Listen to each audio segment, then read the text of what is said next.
গ্রাম্য সৌন্দর্যের আবরণে মোড়া একটি স্থান, যার প্রতিটি কোণে লুকিয়ে আছে এক রহস্যময় অতীত। জমিদার বাড়ির ভগ্নপ্রায় অট্টালিকা থেকে প্রতি পূর্ণিমা রাতে ভেসে আসে বেহালার করুণ সুর। এটি কি শুধুই একটি সুর, নাকি শতাব্দী প্রাচীন এক অভিশাপের ফল? এই গল্প শুধুমাত্র এক অভিশপ্ত রাজ পরিবারের কাহিনীও নয়, এটি প্রতিশোধ, দুঃখ এবং মুক্তির এক অমোঘ যাত্রাপথ। আমাদের আজকের গল্পের সূত্রধার আমি দেবজিৎ। কথকের চরিত্রে রয়েছেন নীলাঞ্জন, অন্যান্য চরিত্রে রূপঙ্কর, তনুশ্রী, সুপ্রভাত, স্বাতী, রূপা, প্রদ্যুৎ এবং প্রত্যুষা। পোস্টার ডিজাইনিংয়ে পিয়ালি। গল্প পরিচালনায় বাপন দাস ও অনন্যা পাল। তবে আসুন আমরা আজকে শুনে ফেলি বাংলা অডিও স্টোরি জগতের স্বনামধন্য লেখক শিবাঙ্গনের কলমে হুইসপার ইন ডার্কের আজকের নিবেদন, রত্নাবলীর অভিশাপ।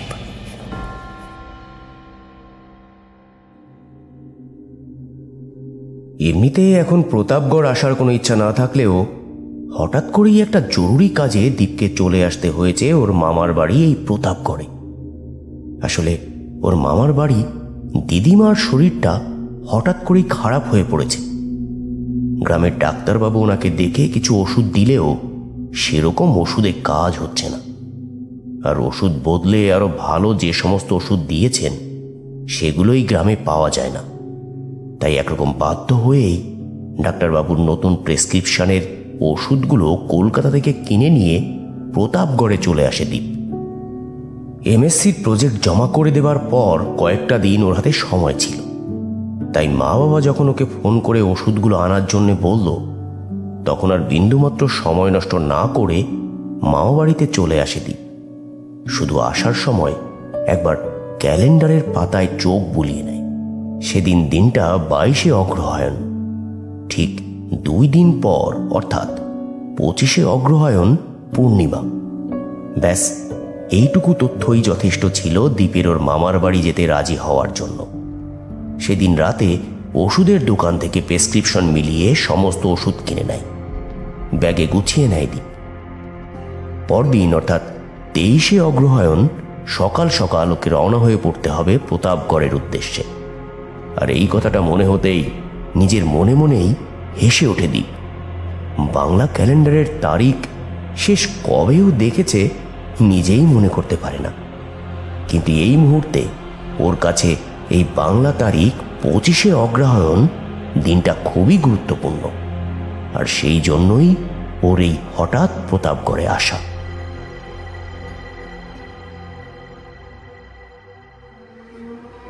সকালবেলার দিকটায় কাটোয়া লোকাল পেয়ে যাওয়ার জন্য দীপ অম্বিকা কালনা স্টেশনে এসে নামে সকাল 7:30 নাগাদ। আর ও আসছে এটা ওর মাকে জানিয়ে দেবার কারণে মা মামা বাড়ি থেকে সনাতন দাকে পাঠিয়ে দিয়েছে রিক্সা দিয়ে। এমনিতে কিছুটা পথ বাসে এগিয়ে গিয়ে মনোহরপুর বাস স্টপেজের নেমে বাকি পথ সাইকেল রিক্সা করে যেতে হয় প্রতাপগড়ে। কিন্তু এদিকের বাসে প্রচণ্ড ভিড় হওয়ায় ওরা যখনই আসে সরাসরি সনাতনকে ডেকে নেয়। তাতে সময় একটু বেশি লাগলেও বাসের ওই ভিড়ের গুতগুতি এড়ানো যায়। আর মুখুজ্জিদের বাড়ির কোনো কাজ করতে সনাতনদা সব সময় এক পায়ে খাড়া। আসলে সনাতনদা খুব গরিব হওয়ার কারণে ওর ছেলে মেয়ের পড়াশোনার সমস্ত খরচই বহন করেন মামার বাড়ির দাদু শ্রীযুক্ত মৃগাঙ্ক শেখর মুখার্জি। তাই সনাতনদা ওদের বাড়ির সকলকে রিক্সা করে গ্রামে পৌঁছে দেওয়া কিংবা বাড়ির ফেরার পথে স্টেশনে পৌঁছে দেওয়ার জন্য কোনোদিনও 1 টাকাও নিতে চায় না। তবে দীপ বা ওর মা কখনো ওর রিক্সায় গেলে ন্যায্য হিসাবেই ওর ভাড়া দিয়ে দেন, ওর পরিশ্রমটাকে সম্মান জানাবার জন্য। আর সেই কারণে সনাতনদাও খুব খুশি হয়। সেই হিসাবেই দীপ সনাতনদার রিক্সায় উঠে বসে। টুকটাক করে প্রতাপগড়ের গ্রামের বাইরে খোঁজ খবর নিতে থাকে। আর সনাতনও বেশ আগ্রহ নিয়ে ওকে সব কিছু বিস্তৃতভাবে বর্ণনা করে বলতে থাকে। বুঝলে দাদাবাবু, আমাদের চোখের সামনে আমাদের এই গ্রামটা কেমন যেন পরিবর্তন হয়ে যাচ্ছে। জানো, আমাদের গ্রামের স্কুল বাড়ি নতুন করে মেরামত করে সুন্দর রং করা হয়েছে। তুমি দেখলে এখন চিনতে পারবে না গো। বাহ, সে তো বেশ ভালো কথা। হ্যাঁ, গোটা পৃথিবীটাই কয়েক বছরের মধ্যে কেমন যেন বদলে যাচ্ছে। সেখানে তোমাদের এই প্রতাপগড় গ্রাম সে সময় নিয়ম মেনে নিজেকে আধুনিক করে তুলবে, সেটাই তো স্বাভাবিক। হ্যাঁ গো, তারপর এখানে নতুন একটা বাজার হচ্ছে। তারপর তুমি যে সেই বুড়ো কালী মন্দিরে গিয়েছিলে না, সেই মন্দিরও সংস্কার করে খুব সুন্দর করে সাজানো হচ্ছে। দীপ বুঝতে পারে প্রতাপগড় গ্রামের এই সমস্ত পরিবর্তনগুলো সনাতনদার মন জুড়ে রয়েছে। তাই মনের মতো কথা বলার মানুষ পেয়ে এক এক করে সব বলে চলেছে। আর সনাতনদার উৎসাহে যাতে কোনো আঘাত না লাগে সেটা ভেবে দীপও চুপচাপ ওর কথা শুনতে থাকে আর উপভোগ করতে থাকে। তবে ওর লক্ষ্য কিন্তু অন্য। সনাতনদা যা বলে চলেছে ঠিক তার বিপরীতমুখী। সনাতনদা ওকে বারবার করে বোঝানোর চেষ্টা করেছে প্রতাপগড়ে কি কি পরিবর্তন হয়েছে সে কথা, কিন্তু দীপ সত্যি আগ্রহী যে বিষয়ে, সেই বিষয়টা কোনো পরিবর্তন হয়নি, হওয়া সম্ভবও নয়। বলা যায় শুধুমাত্র সেই একটা টানেই দীপ প্রতাপগড়ে এসেছে, 25শে অগ্রহায়ণ তারিখটাকে লক্ষ্য করে। তবে সে কথা সনাতনদাকে জিজ্ঞাসা করা সম্ভব নয়, আর দীপ তা করতেও চায় না। মিনিট 40 পর দীপ প্রতাপগড় গ্রামে পৌঁছালে দেখে সত্যি সনাতনদার কথা মতো গ্রামটার অনেক পরিবর্তন হয়ে গেছে। আগেরবার বছর 2 আগে যখন দীপ এসেছিল তখনকার প্রতাপগড় আর এখনকার প্রতাপগড়ের মধ্যে অনেক পার্থক্য, যেন চেনাই যায় না গ্রামটাকে। আর সেটা মনে হতেই দীপের মনে একটা অজানা আশঙ্কা হঠাৎ নাড়া দিয়ে ওঠে। প্রতাপগড়ের সঙ্গে তাল মিলিয়ে রোহিণীও বদলে যায়নি তো?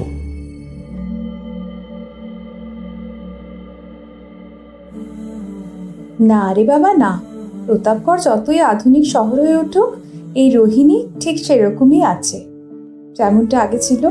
তাই বলো? সনাতনদের কাছে প্রতাপগড়ের উন্নয়নের কথা শুনে আমি কিন্তু সত্যি সত্যি তোকে নিয়ে চিন্তিত হয়ে পড়েছিলাম। বলা যায় না, গিয়ে হয়তো দেখবো রোহিণীও বদলে গেছে আর আমাকে চিনতেই পারছে না। বদলে গেছে মানে? আমি বদলে আর কি হব? তোদের এই কলকাতা শহরের মেয়েদের মতন জিন্সের প্যান্ট আর এই ছোট ছোট জামা পরে ঘুরে বেড়াবো? না বাবা না, আমার দরকার নেই আধুনিক হয়ে। আমি যেমন আছি সেরকমই ভালো আছি। That's like a good girl. সত্যি বলতে কি আমিও চাই না তুই কখনো বদলে যাস, বুঝলি? না রে দীপ, বাইরে থেকে এই শহরটা যতই চাকচিক্যময় হয়ে উঠুক, ভেতরে ভেতরে আমরা কিন্তু ঠিক আগের মতন আছি। আর 5 জন লোক 1 দিন 2 দিনের জন্য এই প্রতাপগড়ে এসে গ্রামটাকে কিরকম ভাবে দেখে সেই কথা আমি বলতে পারবো না। তবে আমরা যারা এই গ্রামের দীর্ঘদিনের বাসিন্দা, তারা কিন্তু প্রতাপগড়ের এই ভয়ঙ্কর ইতিহাস আজও ভুলতে পারিনি। ভয়ঙ্কর ইতিহাস? তার মানে তুই কি সেই জমিদার বাড়ির কথা বলছিস? হ্যাঁ রে, আর কি বলবো। আজও জমিদার বাড়ি থেকে প্রতি পূর্ণিমায় সেই করুণ বেহালা শব্দ শুনতে পাওয়া যায়। এমনিতে ওদিকে খুব একটা লোক যায় না, কিন্তু একান্ত দরকার পড়লে যদি কেউ যায়, তবে সেই ভেঙে পড়া জমিদার বাড়ি থেকে আজও রত্নাবলীর সেই করুণ কান্নার স্বর শুনতে পাওয়া যায়। তুই বলতো দীপ, এসব কিছু অস্বীকার করে শুধুমাত্র বাইরের পোশাক আর আদব কায়দার পরিবর্তন করে আধুনিক হওয়া যায়? দীপ দেখে রোহিণী এমনিতে খুব হাসি খুশি মেয়ে হলেও ওর বাসভূমি প্রতাপগড় সম্পর্কে যেন একটু বেশিই আবেগী। আর দীপ সেটা জানে বলেই ক্যালেন্ডারের পাতায় আগামী পরশুদিন অর্থাৎ 25শে অগ্রহায়ণ পূর্ণিমা তিথি দেখে কাল বিলম্ব না করে ছুটে এসেছে এখানে। কারণ 25 তারিখ পূর্ণিমা, আরও জানে প্রতি পূর্ণিমা এখানকার জমিদার বাড়ির থেকে আজও ভেসে আসে সেই করুণ বেহালার ধ্বনি। আর সেই ভেসে আসা শব্দের উৎসে পৌঁছানোই একমাত্র লক্ষ্য দ্বীপের। তবে তখনকার মতো প্রসঙ্গ পরিবর্তন করার জন্য দীপ বলে ওঠে, সেই ভালো রে, তুই পরিবর্তন হয়ে গেলে আমি কাকে নিয়ে থাকবো বল? লজ্জা করে না বড় বড় কথা বলতে? বছরে একদিন শুধু আসিস দেখা করতে, তাও গত বছর আসিসনি। আর সারা বছর শুধু ফোনে রাতের বেলা একটা করে মেসেজ, তাও ফোন করলে বাবুর ফোন ধরার ফুরসত হয় না। উনি নাকি এতই ব্যস্ত। এই যে তুই তোর মামার বাড়ি এসেছিস সেই সকালবেলা, আর আমার সাথে কখন দেখা করতে এলি বল? এই সন্ধেবেলা, প্রায় 5 ঘন্টা পর। তুই বল, তোর কাছে এর কোনো ব্যাখ্যা আছে? আসলে হঠাৎ করে দিদিমার শরীরটা খুব খারাপ হয়ে পড়েছিল রে। দিদিমার শরীরের জন্য মা তো এখানেই ছিল, তাই মা আমাকে একটা ওষুধ নিয়ে আসতে বলল কলকাতা থেকে। তো এসে দেখি এই অবস্থা। সেই কারণেই দিদিমার শরীর স্বাস্থ্যের কথা ভাবতে গিয়েই তোর কাছে আসতে দেরি হয়ে গেল। দেখ, তোর কথার মধ্যেই আমার প্রশ্নের উত্তর রয়েছে। সবার সব রকমের দায়িত্ব পালন করে যদি শেষে কিছু সময় বাঁচে, তাহলে সেটা রোহিণীর জন্য, তাই তো? দেখ, কোনোদিন মাথা গরম থাকবে, গুড বাই বলে পালিয়ে যাব, তখন ঠেলা বুঝবি। হাতে পায়ে ধরে অনুনয় বিনয় করলেও কেউ আসবে না আর তোর সাথে প্রেম করতে, দেখিস। তবে তো সর্বনাশ করলো। তবে তুই যদি আমাকে ছেড়ে চলে যাস, তবে আমিও আর কারোর সাথেই প্রেম করব না। একা একাই আমার মামা বাড়ির দোতলায় ওই ঝোল বারান্দায় দাঁড়িয়ে থেকে বাকি জীবনটা কাটিয়ে দেব তোর পথে। কথাটা বলার সাথে সাথে রোহিণী প্রায় বিদ্যুতের গতিতে দীপের মুখটা দুহাত দিয়ে চেপে ধরে। তারপর ধরা গলায় বলে ওঠে, না রে দীপ, এরম কথা কখনো বলিস না। প্রিয়জনকে ছেড়ে বাকি জীবনটা কাটানো বড্ড কষ্টের রে, বড্ড কষ্টের। আমি চাই না আমার অতি বড় শত্রু জীবনে কোনোদিন তার প্রিয়জন থেকে বিচ্ছিন্ন হয়ে থাকতে হয়। দীপ দেখে রোহিণীর চোখ দুটো তখন জলে ছলছল করছে, কিন্তু একটা সামান্য রসিকতায় রোহিণী হঠাৎ এভাবে কেন রিয়্যাক্ট করলো তার কিছুই বুঝতে পারে না দীপ। তবে এটুকু বুঝতে পারে, প্রিয়জনের থেকে বিচ্ছিন্ন হওয়ার কথায় রোহিণী খুব গভীরভাবে আহত হয়েছে, কিন্তু কেন সেটার উত্তর দীপ জানে না। তখনকার মতো কথা না বাড়িয়ে ওর মামার বাড়িতে চলে আসে দীপ, আর রোহিণীও ফিরে যায় ওর বাড়ি। বেশি দেরি হলে ওদের দুজনেরই বাড়িতে সন্দেহ করবে, আর বাড়ি ফিরে টুকটাক নিজের হাতের কাজ মিটিয়ে পড়ার অজুহাত দেখিয়ে দোতলার ওর পড়ার ঘরে উঠে আসে রোহিণী। তবে ও জানে এই মুহূর্তে পড়ায় এতটুকু মন বসবে না ওর, তাই এসে ওর বিছানায় শুয়ে পড়ে। সারা শরীর জুড়ে একটা আড়ষ্টতা যেন গ্রাস করে রেখেছে রোহিণীকে। মিনিট 5 ওভাবে শুয়ে থাকার পর আবার উঠে পড়ে। রোহিণী বুঝতে পারে ওর সারা শরীরে অস্বস্তিটা ওকে ভিতর ভিতর একটা কষ্ট দিচ্ছে। বইয়ের সেলফের একদম পেছনে লুকিয়ে রাখা রাজকুমারী রত্নাবলীর সেই ডায়েরিটা টেনে বের করে আনে ও। তারপর বুকমার্ক দেওয়া পাতাটা খুলে সেখান থেকে পড়তে শুরু করে। রত্নাবলী লিখেছে, আজ আমার জীবনে এক চরম অভিজ্ঞতা হলো। আজ আমার কাকা শ্রী রতনলাল প্রসাদ আমার মাকে চূড়ান্ত অপমান করলেন আমার সামনেই। আমার মা অসহায়, তাই তার পাশে দাঁড়াবার আজ আর কেউ নেই। নিত্যদিনের অপমান আর লাঞ্ছনা সহ্য করে আমাকে আর আমার মাকে প্রতিটা দিন কাটাতে হচ্ছে। তবে আজ আমি আমার মায়ের চোখে এক ফোঁটাও জল দেখিনি, কারণ আজ আমার কাকা মাকে যে হারে অপমান করলেন, যাকে নিজের পুত্র স্নেহে বড় করেছেন। আমার মা বাবা শুনেছি আমার এই ছোট কাকার বয়স ছিল মাত্র 7 বছর যখন আমার মা এই জমিদার বাড়িতে বিয়ে হয়ে আসেন। আর আজ সেই ছোট কাকা মায়ের চুলের মুঠি ধরে তাকে অপমান করতে পারলেন শুধুমাত্র অর্থের অহংকারে।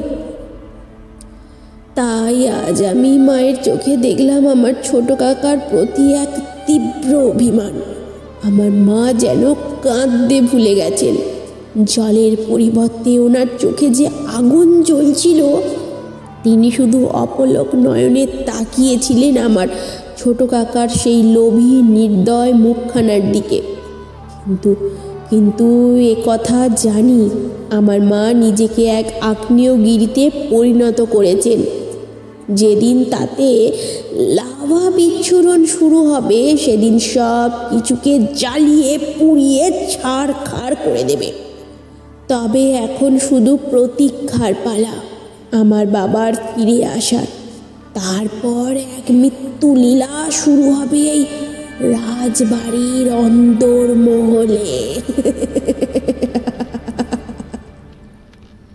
ডায়েরিটা পড়তে পড়তে কখন যে রোহিণী ঘুমিয়ে পড়েছে ওর নিজেরই জানা নেই। তবে চমকে উঠে ওর ঘুমটা ভেঙে যায় ওর মায়ের কথায়।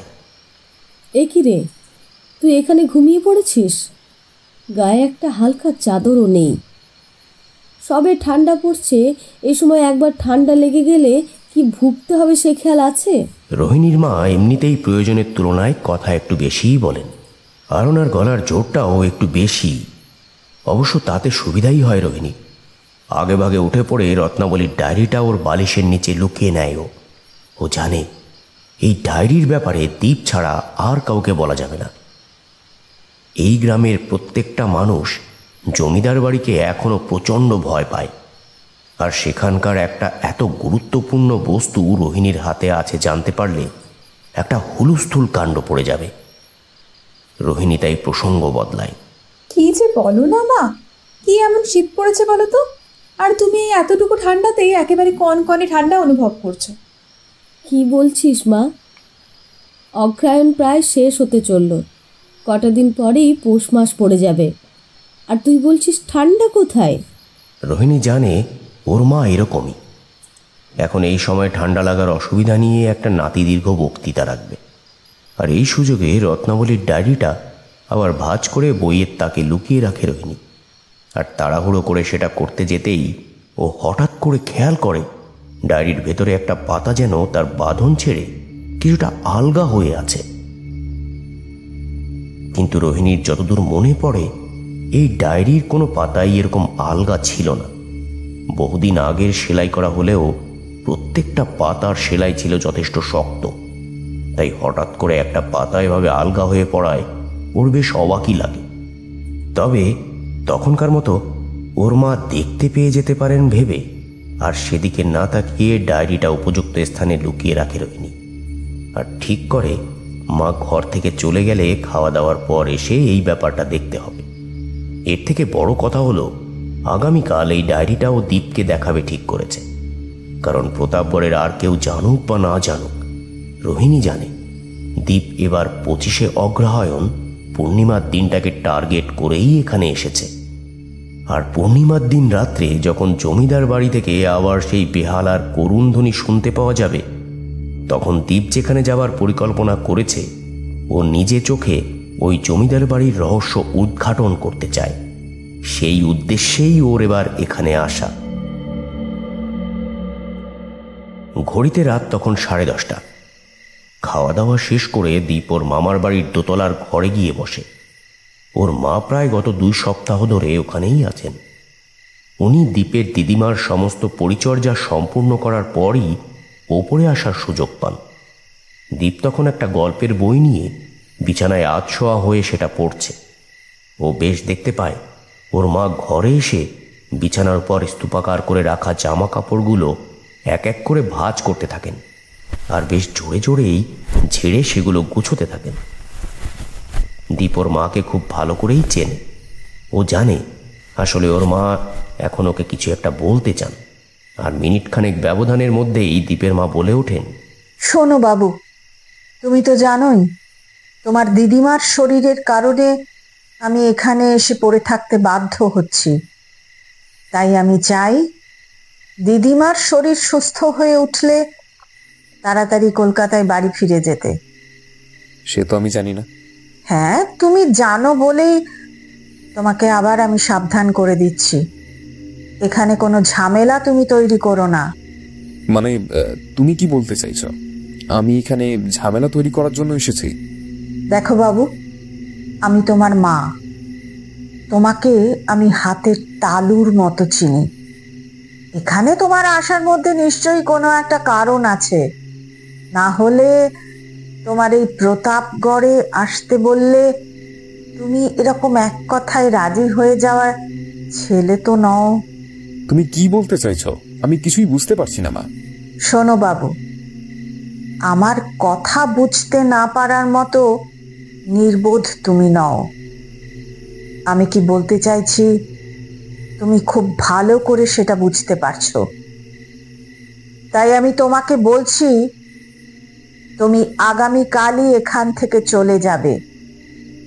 তোমাকে যে ওষুধগুলো আনতে বলেছিলাম সেগুলো তুমি এনে দিয়েছো। আর তোমার এখানে থাকার কোনো প্রয়োজন নেই। আগামীকাল সকালেই আমি সনাতনকে বলে দেবো, ও তোমাকে গিয়ে স্টেশনে ছেড়ে দিয়ে আসবে। কিন্তু তুমি এরকমটা কেন করছো আমাকে বলবে? আমার তো এখন কলেজ ছুটি। আমি যদি 2 দিন এখানে কাটিয়ে যাই তাহলে কি অসুবিধা আছে? এটা তো আমারও মামার বাড়ি, নাকি? কোনো অসুবিধে নেই। কলেজের ছুটি নিয়ে 2 দিন কেন, 2 সপ্তাহ এখানে কাটিয়ে গেলেও আমাদের কারোর কোনো অসুবিধে নেই। কিন্তু সেটা যদি পূর্ণিমা তিথি পড়ে তাহলে তোমার এখানে থাকা সমীচীন নয়। আগামীকাল সকালেই তুমি ফিরে যাবে, এই আমার শেষ কথা। মায়ের কথার প্রত্যুত্তরে কিছু একটা বলতে যাচ্ছিল দীপ, কিন্তু ওর মা ওকে কোনো রকম সুযোগ না দিয়ে এই ঘর থেকে বেরিয়ে গেলেন। দীপও অসহায়ভাবে অপেক্ষা করতে থাকে ওর ঘরে। সত্যিই তো, ওর আর কিছু করার নেই। ওর মায়ের মুখের উপরে কথা বলার সাধ্য ওর বা ওর পরিবারের আর কারোরই নেই। কিন্তু সেই পরিস্থিতিতে কলকাতা ফিরে যাওয়ার কথাটা একেবারেই মেনে নিতে পারে না দীপ। আর তাছাড়া আজ রোহিণীর সাথে কথা হয়ে গেছে পূর্ণিমার দিন মাঝরাতে রাজবাড়ি যাওয়ার ব্যাপারে। তবে ওই যে কথায় আছে না, যদি কোনো কিছু মন থেকে চাওয়া হয় তবে ভগবানও সেটা পেতে সাহায্য করেন। পরদিন সকাল থেকেই হঠাৎ করে দীপের দিদিমার শরীর আরও একটু বেশি খারাপ হয়ে যায়। খুব সম্ভবত দীপের নিয়ে আসা নতুন ওষুধগুলো হয়তো প্রথম দিকে কিছুটা অসুবিধার সৃষ্টি করেছে। আর ডাক্তারবাবুকে ফোন করে ডেকে আনা হলে উনি সেই একই কথা বলেন। সাথে এটাও বলেন এই ব্যাপারে চিন্তা করার কোনো কারণ নেই, নতুন ওষুধগুলো 1 দিন 2 দিন পড়লেই সবকিছু আবার ঠিক হয়ে যাবে। কিন্তু দিদিমার এই হঠাৎ শরীর খারাপের কারণে দীপের সামনে একটা সুযোগ চলে আসে, সেদিন কলকাতা না ফেরার সুযোগ। আর মন থেকে না চাইলেও দীপের মাও আর সেরকম জোর করতে পারেন না। দুপুরের দিকে ওর দিদিমা ওষুধগুলো খেয়ে একটু ঘুমিয়ে পড়লে ওরা কিছুটা নিশ্চিন্ত হতে পারে। কিন্তু ততক্ষণে প্রতাপগড় থেকে স্টেশনে গিয়ে ট্রেন ধরে কলকাতা ফিরে আসার সুযোগ আর সেদিনের মতন নেই। মা শোনো, দিদিমার শরীরটা একটু ভালো হয়ে গেলে আমি একেবারে তোমাকে নিয়ে এখান থেকে বাড়ি চলে যাব। তুমি আর জোর করো না। দিদিমার শরীর এখন হয়তো ঠিক আছে, কিন্তু যে কোনো সময় আবার খারাপ হতে পারে। আমার মনে হয় আমার এখানে কটা দিন থেকে যাওয়া উচিত। দীপের মা ওর কথার উত্তরে কিছুই বলেন না, শুধু বেশ গম্ভীর হয়ে ওর চোখের দিকে তাকিয়ে থাকেন। তবু দীপ পরিস্থিতিটা স্বাভাবিক করার জন্য বলে ওঠে, কি গো মা, কি ভাবছো? আমি যেটা বললাম সেটা তুমি বুঝতে পারছো তো? আজ সারাদিন তোমার দিদিমাকে নিয়ে যা গেছে তা তুমি ভালো করেই দেখেছ, তাই আজ আর তোমাকে কিছু বলছি না। কিন্তু আগামীকাল সকাল হলেই তুমি কলকাতায় ফিরে যাবে। আমি সনাতনকে বলে রেখেছি, ও সকাল সকাল এসে পড়বে। তুমিও রিক্সাতে গেলে সকাল 8টার ট্রেনটা পেয়ে যাবে। আর আমাকে নিয়ে তোমায় চিন্তা করতে হবে না। তোমার দিদিমার শরীর ঠিক হলে আমি ঠিক ফিরে যাব। মায়ের কথার প্রতিবাদ করে কিছু একটা বলতে যাচ্ছিল দীপ, কিন্তু মায়ের আদেশ যেন খোদ হিটলারের নির্দেশ, যার অন্যথা হওয়া সম্ভব নয়। আর সেটা নিশ্চিত করতেই দীপের মা আবারও বলে ওঠেন, আমি যে কথাটা বলছি সেটা তোমার ভালোর জন্যই বলছি দীপ। তুমি যে অ্যাডভেঞ্চারের নেশা নিয়ে এই প্রতাপগড়ে এসেছো, সেই একই নেশায় এর আগেও অনেকেই এখানে এসেছে। আর তাদের সকলেরই যে কি ভয়ঙ্কর পরিণতি হয়েছে তা তুমিও জানো। তাই তোমাকে আমি বলছি, এই ভুল তুমি করো না দীপ। আমি দরকার পড়লে রোহিণীর সাথেও কথা বলবো। প্রতাপগড়ের পুরনো জমিদার বাড়ি থেকে পূর্ণিমার রাত্রে ভেসে আসা বেহালার সুরের রহস্য উদ্ঘাটন করার কোনো প্রয়োজন নেই। দীপ ভালো করেই বুঝতে পারে ওর মাকে ভুল বোঝানো সম্ভব নয়। ও যে পূর্ণিমার রাতে জমিদার বাড়িতে যাওয়ার উদ্দেশ্য নিয়েই এখানে এসেছে সে কথা আর কেউ না জানুক, ওর মা খুব ভালো করেই জানেন। তাই ওকে মায়ের কথা রাখতে পরদিন সকালে কলকাতা ফিরে যেতেই হবে। আর তাই কোনো কথা না বাড়িয়ে চুপ করে যায় দীপ।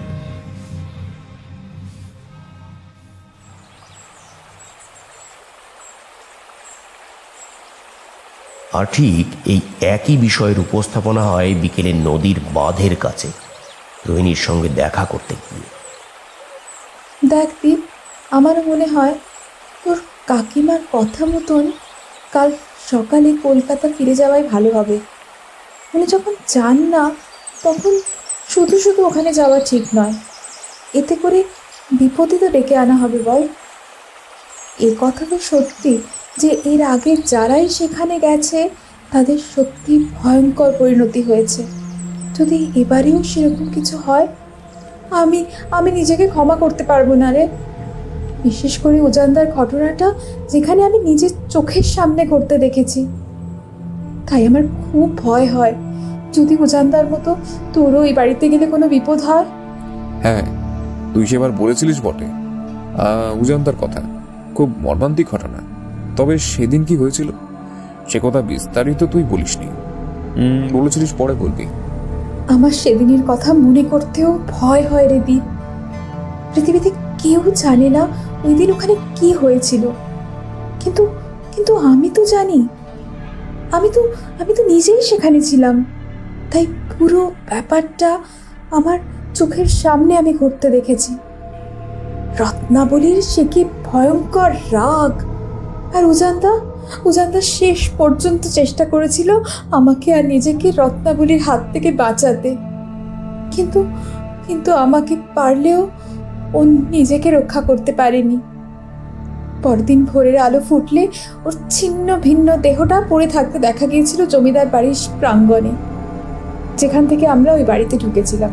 সেদিন ঠিক কি কি হয়েছিল আমাকে পরপর বল তো শুনি, তাহলে আমি ব্যাপারটা কিছুটা বুঝতে পারবো।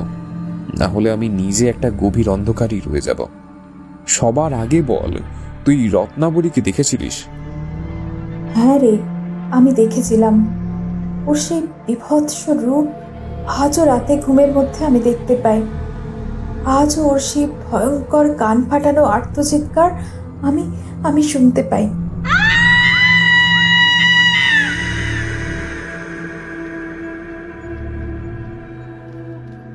উজানদা আমার জারতুতো দাদা হতো।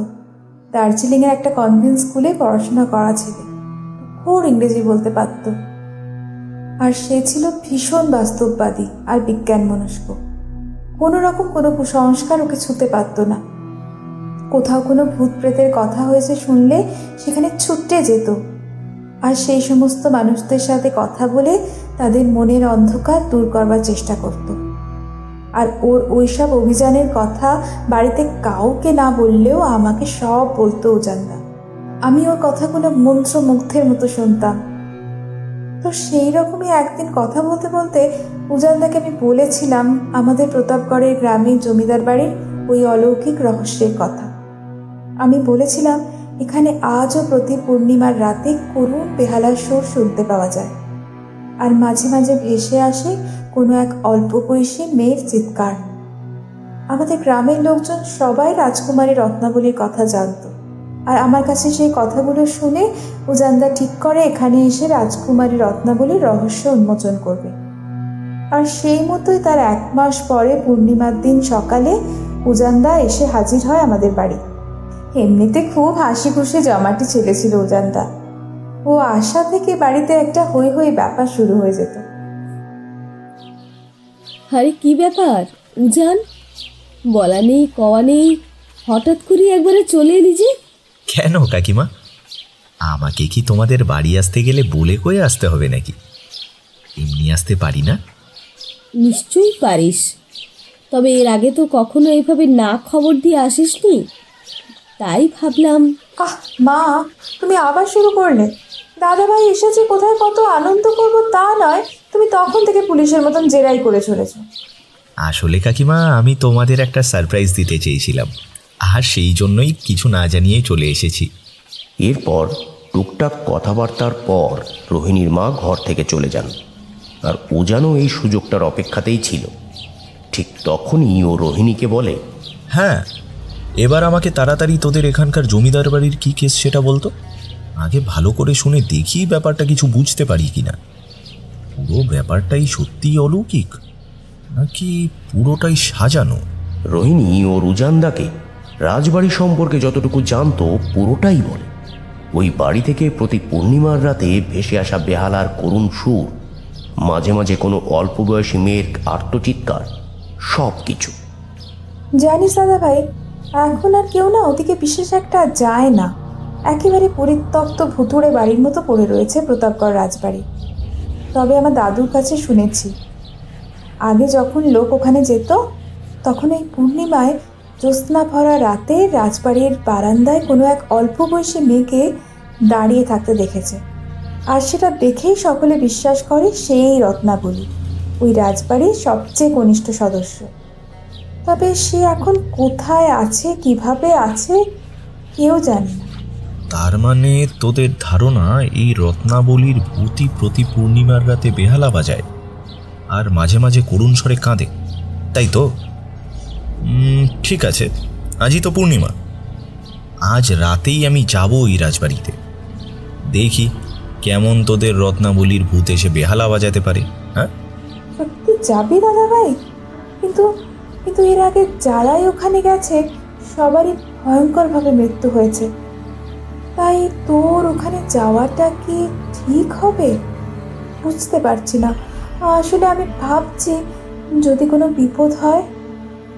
রোহিণীর কথা শুনে হো হো করে হেসে ওঠে উজান। কিচ্ছু হবে না আমার। এরকম অনেক রত্নাবলীর রহস্য আমি সকলের সামনে নিয়ে এসেছি, তুই কিচ্ছু চিন্তা করিস না। দেখবি কাল সকালে আমি ওই রাজবাড়ি থেকে সুস্থ শরীরে বের হয়ে আসব, আর তোর ওই রত্নাবলী আমার কিচ্ছুটি করতে পারবে না। দেখ, স্ট্যাটিস্টিক্স বলছে ভূতের হাতে যারা এখনো পর্যন্ত মারা গেছেন বলে দাবি করা হয় তাদের মধ্যে 90% মানুষই মারা যান হার্ট ফেল করে। কোনো কারণে খুব বেশি ভয় পেয়ে তাদের মৃত্যু হয়েছে বলেই জানা যায়। ভূতের হাতে তো কেউ মরে না, তাই ভূতের সামনে দাঁড়িয়ে ভয় না পেলেই হলো। দাদা ভাই, আমিও যাব তোর সাথে। রোহিণীর এই কথা শুনে একবার চমকে ওঠে উজান। ও নিজে রত্নাবলীকে ভয় না পেলেও রোহিণীকে সেখানে নিয়ে যাওয়ার ইচ্ছা ওর নেই, তাতে বিপদের সম্ভাবনা কিছুটা হলেও বাড়বে। তাই উজানের মতে রোহিণীর সেখানে যাওয়ার কোনো প্রয়োজনীয়তাই নেই। রাত্রে ও নিজে গিয়ে ভোরবেলা আবার বাড়ি ফিরে আসবে, আর তারপর দিন সকালে রোহিণী চাইলে আবার নিজে যেতে পারে। কিন্তু রাতের অন্ধকারে ওখানে যাওয়াটা রোহিণীর পক্ষে উচিত হবে না। না না দাদা ভাই, আমি কোনো কথা শুনতে চাই না। আমি তোর সঙ্গেই যাব, তাতে যা হয় হোক। বার কয়েক রোহিণীকে বোঝাবার চেষ্টা করলেও কোনো কাজ হবে না বুঝে উজান চুপ করে যায়, আর ঠিক করে পূর্ণিমার দিন রাত ঠিক 12টার সময় ওরা দুজনে রাজবাড়ির উদ্দেশ্যে রওনা দেবে। ঠিক সেই মতো ঘড়ির কাঁটা 12টা ছুঁয়ে যখন একটা নতুন দিনের সূচনা করতে চলেছে, ঠিক তখনই রোহিণীদের বাড়ির সদর দরজা খুলে বের হয়ে আসে দুটো ছায়ামূর্তি। আর সেই দুজনেরই হাতে একটা করে 5 সেলের টর্চ, আর পিঠের ব্যাগে আপাতকালীন অবস্থায় কাজে লাগতে পারে এমন কিছু দরকারি জিনিসপত্র। বাড়ি থেকে বের হয়ে ওরা পশ্চিমের দিকের পথ নেয়। খুব ধীরে ধীরে কোনো শব্দ না করে ওরা এগিয়ে চলে রাজবাড়ির দিকে।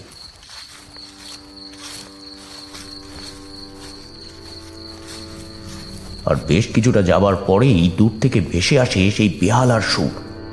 বেহালার সুরটি এতটাই মর্মস্পর্শী যে ওদের দুজনেরই মন অত্যন্ত ভারাক্রান্ত হয়ে ওঠে, অথচ কাউকেই ওরা দেখতে পায় না।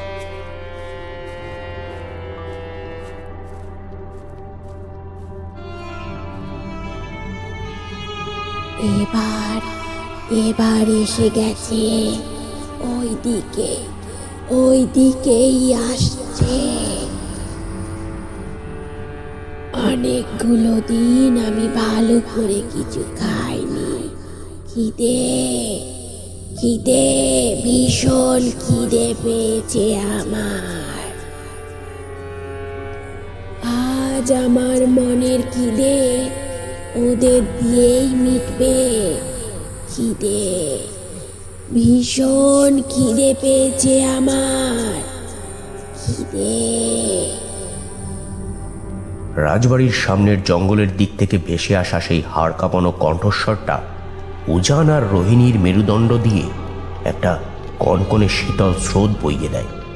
ওরা বুঝতে পারে এটা সাজানো কিছু হতে পারে না। উজান এর আগে এরকম অনেক ভৌতিক বাড়িতে অভিযান করেছে, তাই ওর বুঝতে অসুবিধা হয় না ওদের খুব কাছাকাছি সত্যি কোনো অশরীরী উপস্থিত রয়েছে। ওর হাতে ধরা ইনফ্রারেড সেন্সরের কাঁটাটা তখন ভয়ঙ্করভাবে কাঁপছে। তার মানে উজানের মানবিক চেতনাকেও নিশ্চিত করছে প্রযুক্তি নির্ভর যন্ত্রটা।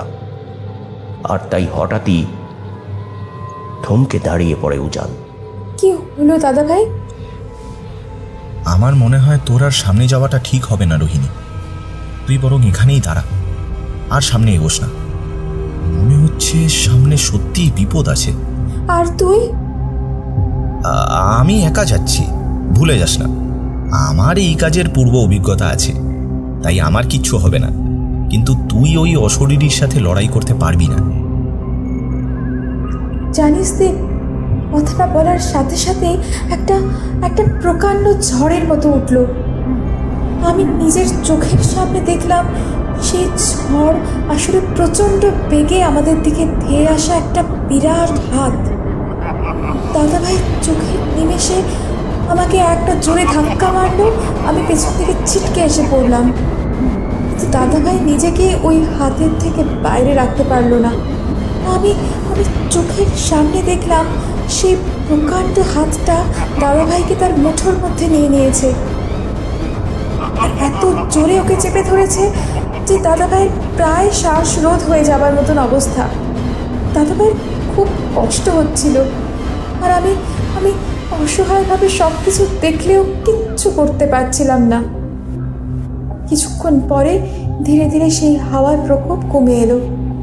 রাজবাড়ির সামনের জঙ্গলগুলো আবার ঠিক আগের মতন হয়ে যেতে লাগলো, যেমনটা আগে ছিল। আর সেই প্রচণ্ড হাওয়ায় ধুলো আর মাটিতে পড়ে থাকা শুকনো পাতা যেমন আকাশের পূর্ণিমার চাঁদের আলো সম্পূর্ণ ঢেকে ফেলেছিল, সেই সব প্রশমিত হয়ে যাওয়ায় আবার চাঁদকে দেখা যেতে লাগলো। কিন্তু তখন সব কিছু থাকলেও শুধু দাদাভাই আর ছিল না। ওকে ছিনিয়ে নিয়ে চলে গিয়েছিল রত্নাবলী। আর আমি মাটি থেকে উঠে দাদাভাইয়ের নাম করে অনেক ডাকাডাকি করেও কোনো সাড়া পেলাম না।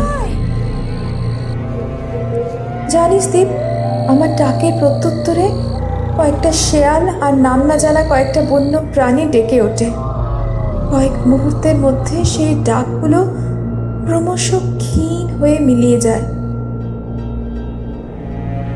আর তার কিছুক্ষণ পরেই সব কিছু একদম স্বাভাবিক হয়ে যায়, যেন সেখানে কিছুই ঘটেনি। অথচ তার কিছুক্ষণ আগেই আমি সেখানে সেই বিভৎস ধ্বংসলীলা হতে দেখেছিলাম। তা আমি আজও ভুলতে পারিনি। আমার চোখের সামনে দাদাভাইকে শেষ করে দিয়েছিল ওই রত্নাবলী। জানিস দেব, তাই তুই তখন বললি না যে তুই ওই রাজবাড়ি যাবি, তখন আমার খুব ভয় হয় রে। যদি তোর অবস্থাও দাদাভাইয়ের মতো হয়, তাহলে আমার কি হবে বল? এতক্ষণ এক মনে রোহিণীর কথাগুলো শুনছিল দীপ। রোহিণী একটু থামতেই দীপ জিজ্ঞাসা করে, আচ্ছা রোহিণী, তুই যে বলেছিলিস তোর কাছে রাজকুমারী রত্নাবলীর লেখা একটা ডায়েরি আছে, সেটা তাহলে কোথা থেকে এলো? হ্যাঁ, সেটাও একটা রহস্য।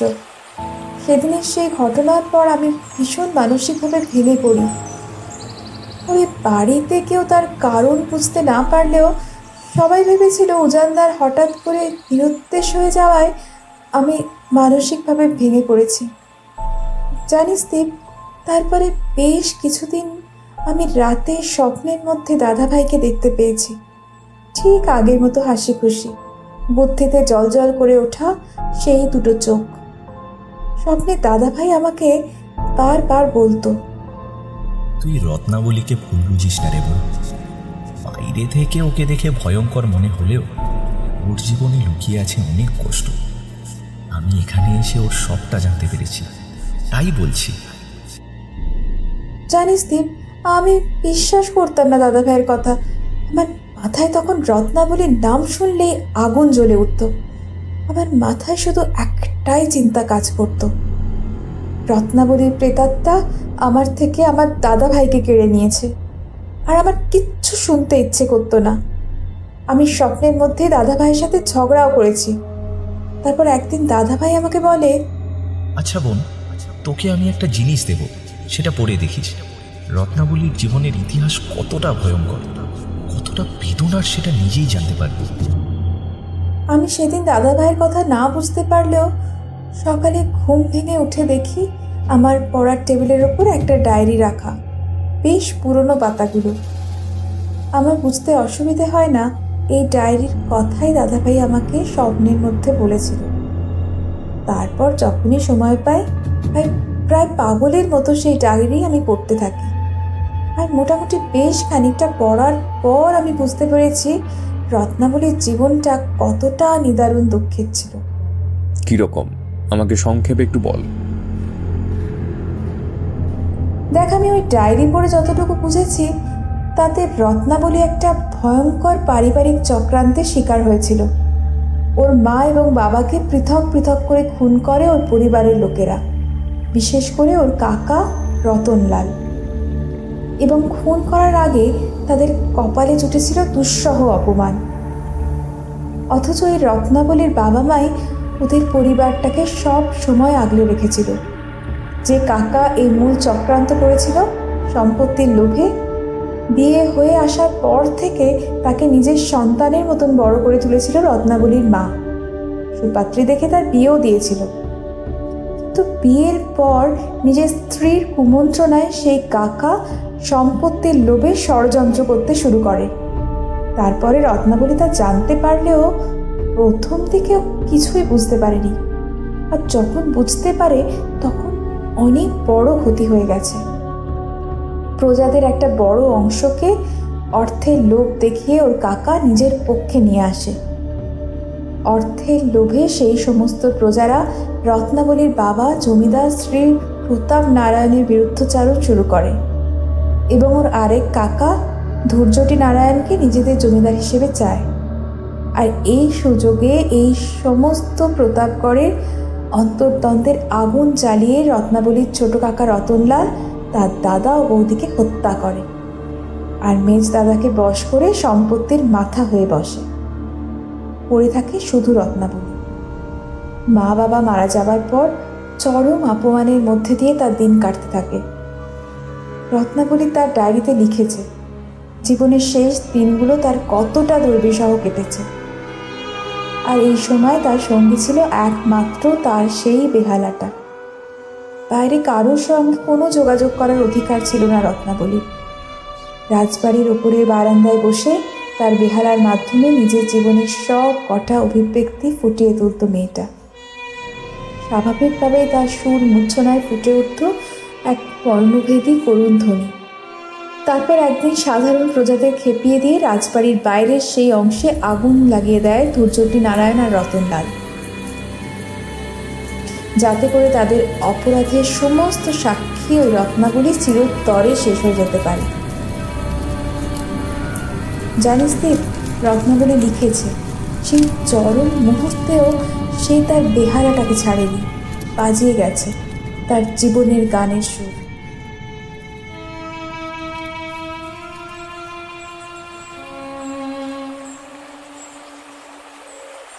দেখ রোহিণী, তুই এই ডায়েরির প্রতিটা পাতা পড়ে রাজকন্যা রত্নাবলীর ব্যাপারে জানতে পেরেছিস। আমি তোকে একবার অনুরোধ করব ডায়েরিটা আমাকে দিতে। আমি যতটুকু পারবো পড়ে থাকার চেষ্টা করব।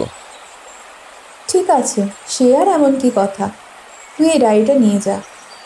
তবে একটাই অনুরোধ, এটার কথা কিন্তু তুই কাউকে বলিস না। আমি অনেক যত্ন করে সকলের চোখের আড়ালে এটাকে লুকিয়ে রেখেছি। ওটা যে আমার কাছে আছে সেটা আমি, তুই ছাড়া জানিস শুধু আমার দাদা ভাই, আর কেউ না। ঠিক আছে, আমি তোর ডায়েরিটা খুব সাবধানে রাখবো, চিন্তা করিস না। আগে আমি এটা পড়ে দেখে সিদ্ধান্ত নেব আগামীকাল রাজপ্রাসাদে যাব কি না সে ব্যাপারে। ঠিক আছে।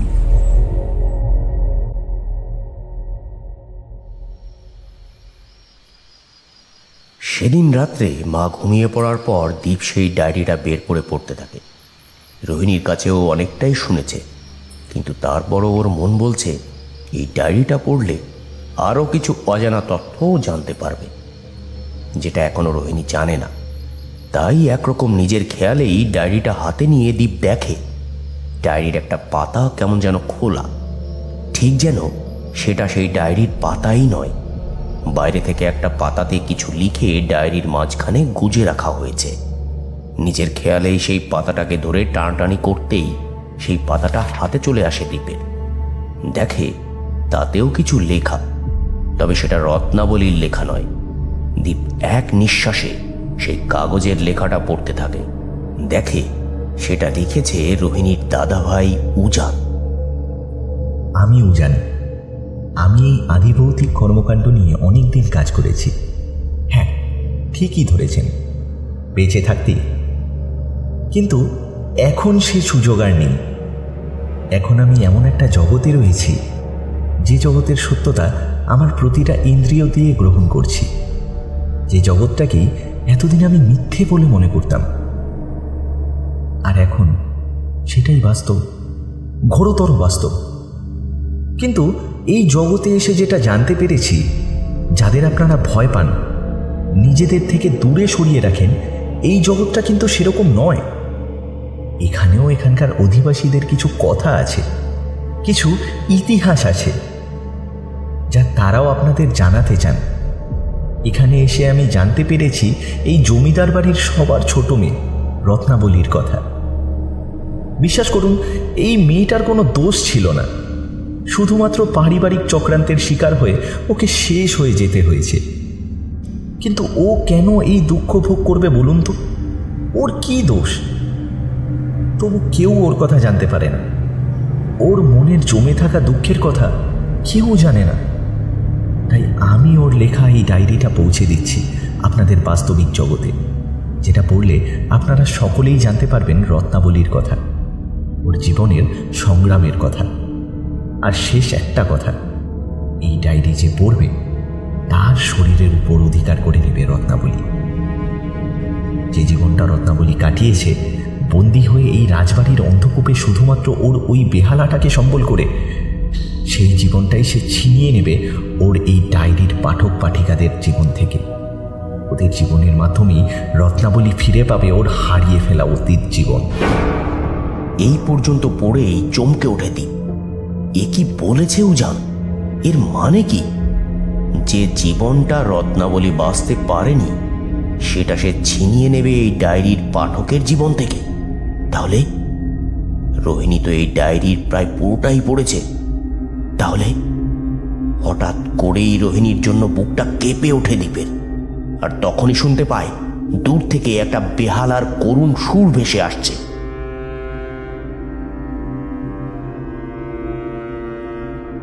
দীপ চমকে ওঠে, কিন্তু আজ তো পূর্ণিমা নয়। রোহিণী তো বলেছিল একমাত্র পূর্ণিমার দিনেই রত্নাবলীর বেহালার সুর শুনতে পাওয়া যায়। তাহলে আজ কিভাবে সেই একই সুর শোনা যাচ্ছে? কে বাজাচ্ছে এই বেহালা? রত্নাবলী নাকি অন্য কেউ? পাগলের মতো পাশে শুয়ে থাকা মাকে ধাক্কা দিয়ে ডাকতে থাকে দীপ। মা, ও মা, একবার ওঠো। ও মা, শোনো না, একবার ওঠো না, ওঠো ওঠো একবার।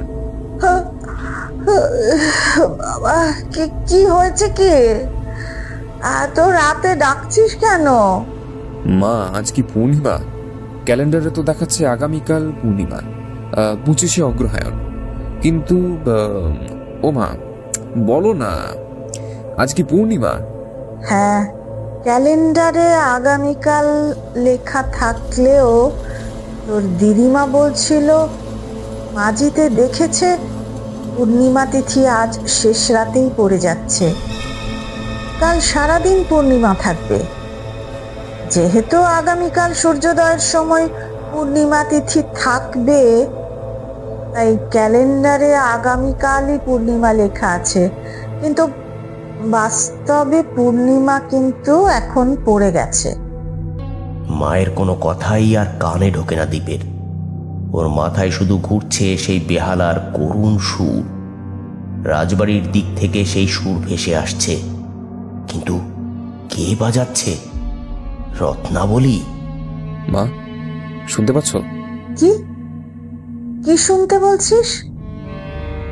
আমি তো কিচ্ছু শুনতে পাচ্ছি না। দীপ বোঝে এই বেহালার সুর আজ মা শুনতে পাবে না, কারণ মা শুনতে পেলে ওকে যে রাজবাড়িতে যেতে দেবেন না সেটা রত্নাবলী জানে। তাই তখন আর কিছু না বলে কিছুক্ষণ পর আবার মা ঘুমিয়ে পড়লে ঘরের দরজা খুলে চুপি চুপি বের হয়ে আসে দীপ। ঘড়িতে তখন রাত 2:40, প্রায় শেষ রাত, কিন্তু সেই মুহূর্তে ওর আর কোনো খেয়াল নেই। দীপ তখন অন্ধকার রাস্তা দিয়ে ছুটে চলেছে জমিদার বাড়ির উদ্দেশ্যে। জমিদার বাড়ির সামনের জঙ্গলে পৌঁছাতেই ও শুনতে পায় রত্নাবলীর বেহালার সুর তখন থেমে গেছে। তার বদলে যেটা ভেসে আসছে সেটা একটা কান্নার সুর। কেউ কাঁদছে, তার মানে জমে থাকা দীর্ঘদিনের অপমানের লাঞ্ছনার কথা মনে করে কেউ কাঁদছে।